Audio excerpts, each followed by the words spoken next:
What's good, guys? Fantasy Joe back here with my Week 6 wide receiver rankings, half-point PPR as always. If you guys are new to the channel, make sure to hit that subscribe button. I bring a ton of fantasy content your way, rankings, waiver wire, rest of season rankings dropping very soon.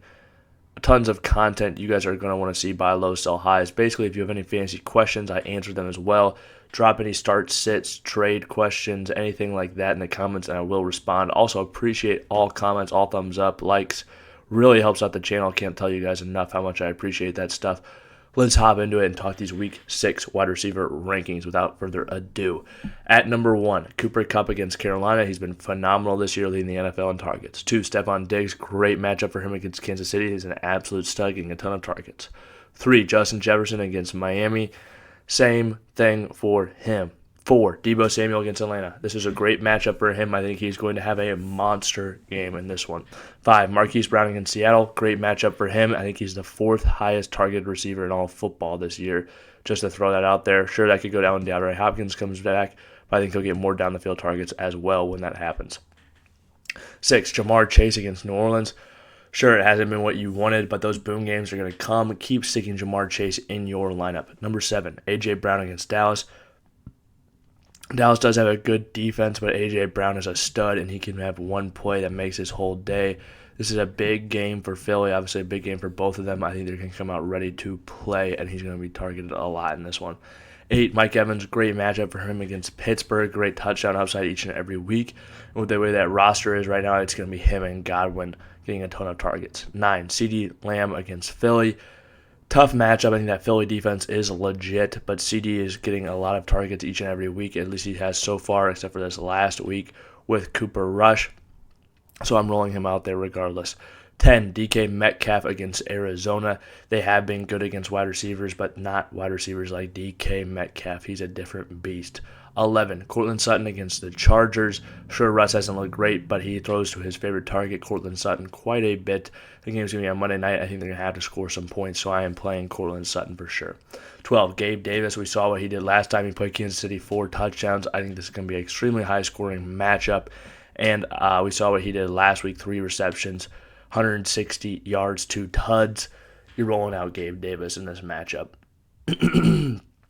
Next up, we got Tyler Lockett against Arizona. Similar to DDK, he's just an absolute stud. And I think this is going to be a matchup where a lot of points are scored by both teams.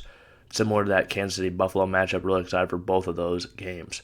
14, Mike Williams plays Denver this week. Tough matchup for him, but I don't think Keenan Allen plays. Sure, he could be back, but until he's back, I'm going to rank Mike Williams, as if he is the sole alpha dog there, like he has been basically all season. 15, Tyreke Hill against Minnesota. But Hill would be a lot higher on this list if Skylar Thompson wasn't their starting quarterback right now. You can play Tyreke Hill. I would just temper your expectations for him in this game. It could be good. It could be really bad, though. But I think he'll get some designed opportunities for him with this backup quarterback in the game, that third stringer.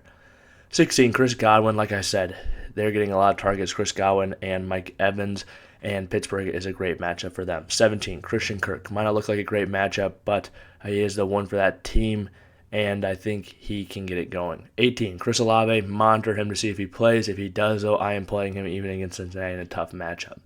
19, Michael Pittman Jr. Sure hasn't been what you hope for, but I still think he is the one in this team. I think he'll get it going eventually. Might not be great because of how poor Matt Ryan has been this year. Temper your expectations for him moving forward, but I still think he is a solid fantasy asset for sure. 20, Jalen Waddle against Minnesota. Same thing with him for as Tyreke. Just temper your expectations with this third string quarterback. Almost said triple string. That would have been a weird one. It's not a guitar. He's the third stringer. Okay, 21, Curtis Samuel. He's getting targets each and every week. Even if it hasn't been the most fancy reduction against him, Chicago's a good matchup. I think Carson Wentz could have a good game in this one. 22, Amari Cooper had some excellent matchups. I do think New England will try to take him out of this game, but I still think he's worth a play. 23, DJ Moore. I think going to the backup quarterback is actually going to be good for him. Baker's just been so abysmal. I don't think the backup could be much worse, and I think there's a chance he heavily targets DJ Moore in this matchup. 24, Deontay Johnson against Tampa Bay. Heavily targeted, even in a tough matchup. And with poor quarterback play, I am playing him. Kenny Pickett has obviously targeted George Pickens quite a bit as well. I'm willing to play George Pickens in this one if I'm a bit desperate and need a start. 25, Drake London against San Francisco. Tough matchup, but Kyle Pitts could miss. He did practice on a Wednesday, which makes me think Kyle Pitts will probably play.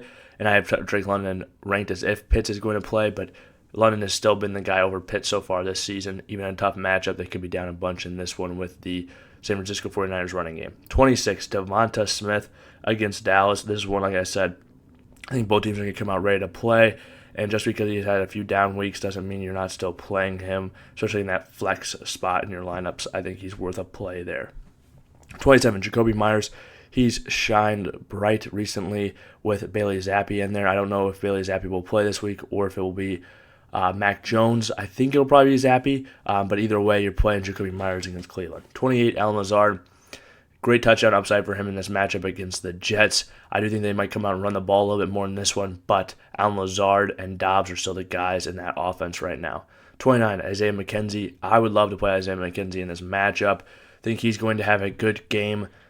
He's heavily targeting that slot role when he's played, and now Jamison Crowder is done for the season, so Isaiah Mckenzie has even more snaps to soak up, even more targets to soak up. And 30, Juju Smith-Schuster, another guy who's been targeted each and every week, hasn't turned into a ton of fancy production, but they'll need to score touchdowns in this game, and he hasn't scored one yet this year, and I think he gets in the end zone in this matchup against Buffalo because they will need to put points up on the board.